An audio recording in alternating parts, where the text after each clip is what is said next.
Now, today I'm going to talk about why you need to fail faster. Okay. Now, there's really two outcomes when it comes to becoming an entrepreneur or having your own business or whatever it may be, right? Whatever you want to be and be successful in life, right?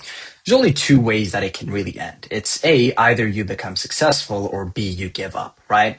And a lot of people talk about this like oftentimes, and you'll hear it like all the time where it's like never give up or make sure you do your best or keep failing. Now, what does that actually mean? And is it actually true? Right. And I'll break down both of them. And the whole topic of this video, like I mentioned in the beginning, is that you need to fail faster. Right. And the reason you need to fail faster is because if you knew that you were only 1,000 failures away or 1,000 rejections away from the yes, how fast would you not try to move and get more rejections? Right.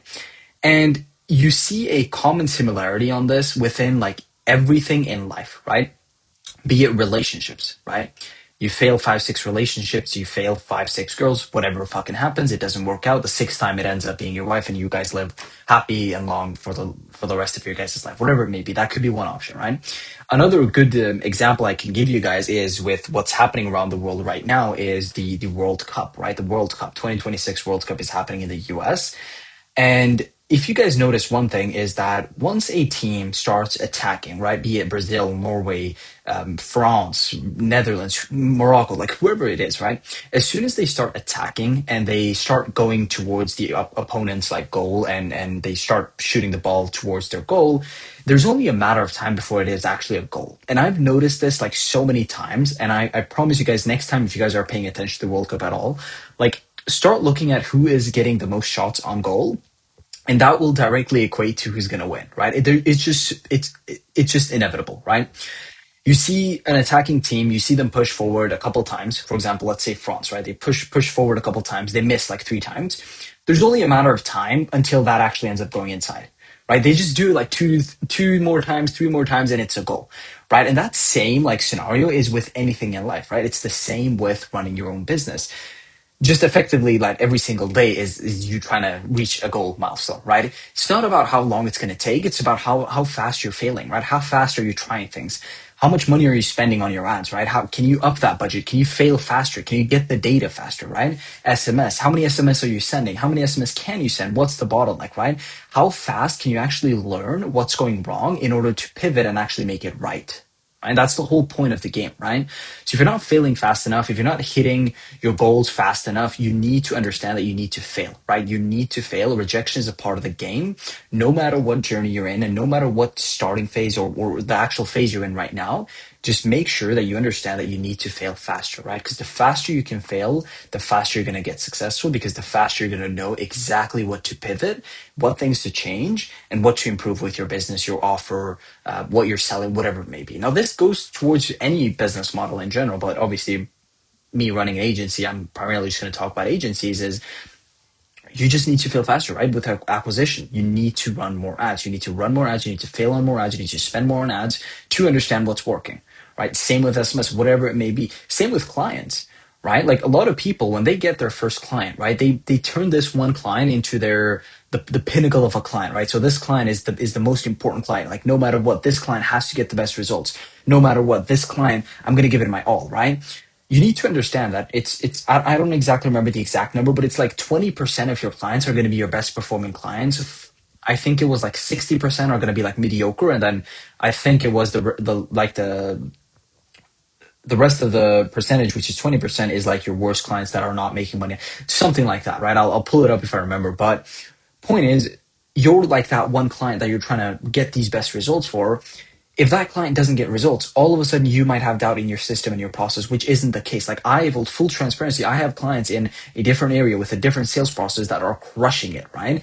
The same leads, the same everything, the same process. A client in a completely different market with a completely different sales process is not making near enough as much money, right? I recently just had a client that I was on track to making 1 million a year, right? With his first business, right? 1 million a year. Next year, he's targeting 3 million, right? Another client that did $127,000 in 1 month working with us, right? Do you know how insane that is? Like when I just think about that, it's like, holy shit, like I'm in a completely different place in the world.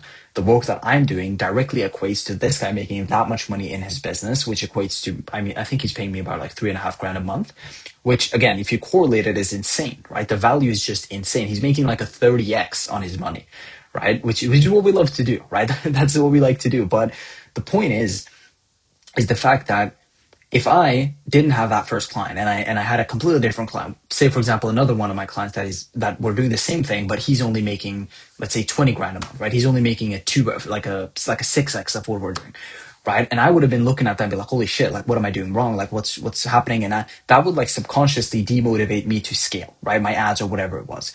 But if I knew that, you know what, like this actual process works, it's all about volume. I need to get more clients. I need to fail faster.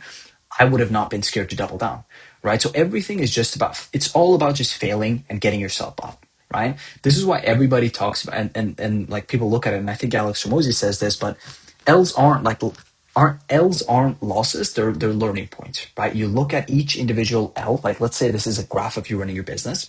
Every single time you have an L, you have the opportunity to then look at it as like a loss and stack that up. And then by the end of like a couple months or a couple of years, you're like, fuck it, I'm giving up. Or you have the chance to pivot every single time you get this L, which is a lesson in my perspective. You just relearn it and you keep going, you keep going, you keep going. At one certain point, there's going to be no mistakes to be made, right? And you're just going to keep going, right? When it comes to being lucky, you don't just become lucky. You become lucky by putting yourself in a position that allows you to get hit by luck, essentially. That's how it works. It's not that you just magically end up being lucky. Let's go back to the World Cup example. Do you know how many like soccer players or like football players, soccer is something they say in America, but do you know how many like football players have actually been lucky in terms of how they got into professional football? I'll tell you one example. There was this one player, and I can't remember his name. I should have done research before I did this, but I watched the video once, and he essentially he wasn't the best at the team. Like he wasn't the best, but what he used to do was every single morning and every single night, even after and before training sessions, he would go to the pitch and just play alone. Right, 2 hours, 3 hours. He would do that every single night, every single morning, like training. After a certain time, he started getting a lot better and started getting a lot of recognition. What happened was that the actual scout, the guy that was like scouting different soccer players, was happened to be driving by at that point. Drove by, saw him, and then decided to give him a spot in the academy, right? Just because of his effort, right? So it's not about you just actually performing the best. It's about giving the actual effort and letting luck decide who you like, letting luck choose you, basically, right? That's the whole point. So show up every single day, and if you do show up every single day, there's not a chance that you miss that one day that is going to be that lucky day. Okay, so if there's one lesson you got to take from this video, it is to fail faster. Whatever you're doing, focus on failing, and you will learn from it and you will become successful. All right, you guys, remember that you are the only person that owes yourself to be successful, and you can do exactly what you want to do in this life and fucking crush it. All right. I'll see you guys tomorrow. Peace out. And thank you for today.